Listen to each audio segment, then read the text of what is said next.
নাগরিকের।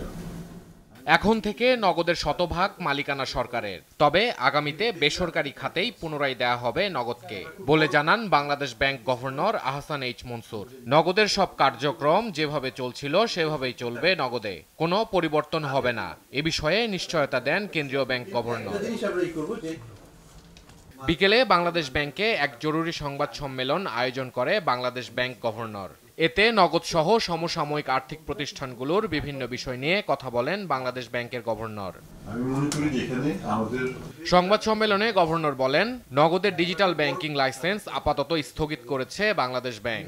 এই পর্যায়ে বলবো যে ডিজিটাল লাইসেন্সিং প্রসেস এটাকে আমরা আবার রিভিউ করব, কাজে সেই কনটেক্সটে এটা বিবেচিত হবে। তবে আমি এটুকু বলে রাখি যে নগদকে যদি পুনর্গঠন করা হয়, নগদ যদি আবার নিজের পায়ে দাঁড়াতে পারে, তারা হয়তো আবার ডিজিটাল লাইসেন্স পাওয়ার যোগ্য হবে ভবিষ্যতে, বাট সরকারি মালিকানায় বা সরকারি বেসরকারি যৌথ মালিকানায় হবে সেটা। মানে স্যার আপাতত কি তার মানে বলা যাচ্ছে যে ওনাদের ডিজিটাল লাইসেন্সিং যে প্রসেসটা সেটা হল্ট হয়ে গেল? হ্যাঁ, এটা আমরা রিভিউ করব। ইন এনি কেস তারা প্রিপেয়ার্ড না, তারা কিছু করেও নাই এবং কিছু কাজেই এখানে নাথিং হ্যাজ বিন লস্ট। আমরা যেটা করব সেটা হচ্ছে ডিজিটাল ব্যাংকিং লাইসেন্সিং ব্যবস্থা রিভিউ করব। এ সময় বাংলাদেশ ব্যাংকের পক্ষ থেকে বলা হয়, দেশ বিদেশের অবৈধ টাকা রাষ্ট্রীয় কোষাগারে ফেরানোর চেষ্টা করা হবে। আমাদের কার্যকলাপ হচ্ছে যে ব্যাংকগুলোকে স্টেবিলাইজ করা। আমি মনে করি যে এই পর্ষদ ভেঙে দিয়ে এটার মাধ্যমে আমরা ইসলামী ব্যাংকটাকে একটা স্টেবল জায়গায় নিয়ে আসি। ইসলামী ব্যাংকের প্রাক্তন যারা ছিল তাদের সাথে আমরা কথা বলেছি, তাদেরকে আমরা বুঝিয়ে দিয়েছি যে এইভাবে আমরা যাচ্ছি। তো পরবর্তী কার্যক্রম হবে যে এখানে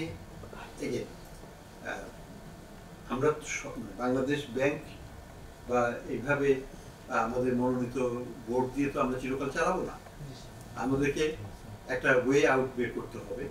আমরা ব্যাংকিং কমিশন করছি, আমরা প্রত্যেকটা ব্যাংকগুলো যারা দুর্বল ব্যাংক তাদেরকে খতিয়ে দেখা হবে, তাদের ফাইন্যান্সিয়াল পজিশন, তাদেরকে কিভাবে নিজ পায়ে দাঁড় করানো যায় এবং সেগুলোকে আবার ব্যক্তি মালিকানা ছেড়ে দেওয়া যায়, কিন্তু যেটাকে আমরা বলবো ফিট অ্যান্ড প্রপার টেস্টের মাধ্যমে, অর্থাৎ যোগ্য ব্যক্তিদের দিয়ে যেন সেগুলো। ইসলামী ব্যাংককে স্থিতিশীল করতেই নতুন পরিচালনা পর্ষদ দেওয়া হয়েছে। সময় নিয়ে অন্যান্য দুর্বল ব্যাংকগুলোর পরিচালনা পর্ষদ করা হবে সৎ ও পেশাদার লোকদের নিয়ে ছোট আকারে। যে কাজটা করতে হবে সেটা হচ্ছে যে প্রচুর অর্থ এইসব ব্যাংকগুলো থেকে লুট হয়ে গেছে, তাই তো? এটা অনেকাংশে বিদেশে চলে গেছে, তাদের কিছু সম্পদ দেশে আছে। আমরা যেভাবেই হোক, দেশে থাকি বিদেশেই থাকুক, আমরা দুটো চ্যানেলই পার্সু করব টু রিকভার অ্যাসেটস।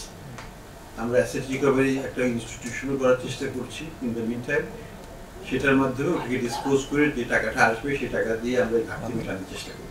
এক প্রশ্নের জবাবে কেন্দ্রীয় ব্যাংকের গভর্নর জানান, রিজার্ভ আগের মতোই রয়েছে। ইফতেখার রেজা, দেশ টিভি, ঢাকা।